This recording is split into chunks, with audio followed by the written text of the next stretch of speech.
যুক্তরাজ্যে অবৈধভাবে কর্মরত ব্যক্তিদের বিরুদ্ধে পরিচালিত অভিযান দেশটির ইতিহাসে সর্বোচ্চ পর্যায়ে পৌঁছেছে। স্বরাষ্ট্র মন্ত্রণালয়ের সর্বশেষ তথ্য বলছে, বর্তমান লেবার সরকার ক্ষমতায় আসার পর অবৈধ কর্মসংস্থান বিরোধী কার্যক্রমে ব্যাপক গতি এসেছে। জুলাই 2024 থেকে ডিসেম্বর 2025 পর্যন্ত সময়কালে দেশ জুড়ে অভিযান বেড়েছে প্রায় 77%। একই সময়ে গ্রেফতারের সংখ্যা বৃদ্ধি পেয়েছে 83%। এ সময় মোট 17,400টিরও বেশি অভিযান চালানো হয়, যেখানে আটক করা হয়েছে 12,300 জনের বেশি ব্যক্তিকে। কর্তৃপক্ষ জানায়, অভিযানের প্রধান লক্ষ্য ছিল নেইল সেলুন, গাড়ি ধোয়ার কেন্দ্র, নাপিতের দোকান, টেকওয়ে রেস্তোরাঁ সহ এমন সব ব্যবস্থা প্রতিষ্ঠান যেখানে অবৈধ শ্রমিক নিয়োগের অভিযোগ রয়েছে। এসব খাতে অবৈধ কর্মসংস্থান বৈধ শ্রম বাজারকে ক্ষতিগ্রস্ত করছে এবং অপরাধ চক্রকে শক্তিশালী করছে বলে মনে করছে সরকার। গত বছর ইমিগ্রেশন এনফোর্সমেন্ট বিভাগকে অতিরিক্ত 50 লাখ পাউন্ড বরাদ্দ দেওয়ায় অভিযান আরো জোরদার করা সম্ভব হয়েছে।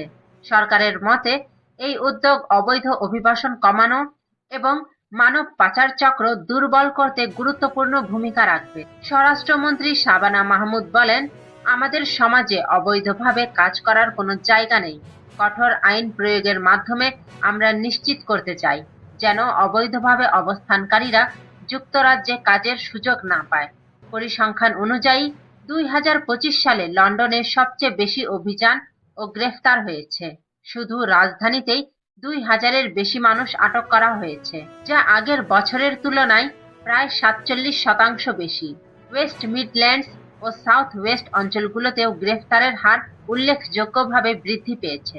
অভিযানের অংশ হিসেবে গুদাম, নির্মাণস্থল ও বাজার এলাকায় যৌথ তল্লাশি চালানো হচ্ছে। আটক বিভিন্ন দেশের নাগরিকদের বিরুদ্ধে বহিষ্কার প্রক্রিয়াও শুরু করেছে কর্তৃপক্ষ। এদিকে অবৈধ কর্মসংস্থান ঠেকাতে নতুন আইন ও আধুনিক প্রযুক্তি ব্যবহারের পরিকল্পনা করছে সরকার।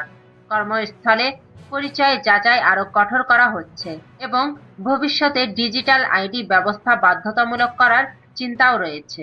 সরকার বলছে, এসব পদক্ষেপের মাধ্যমে সীমান্ত নিরাপত্তা জোরদার করা এবং অবৈধ অভিবাসনকে কেন্দ্র করে ছড়ানো ভুল আশ্বাস বন্ধ করাই তাদের প্রধান লক্ষ্য।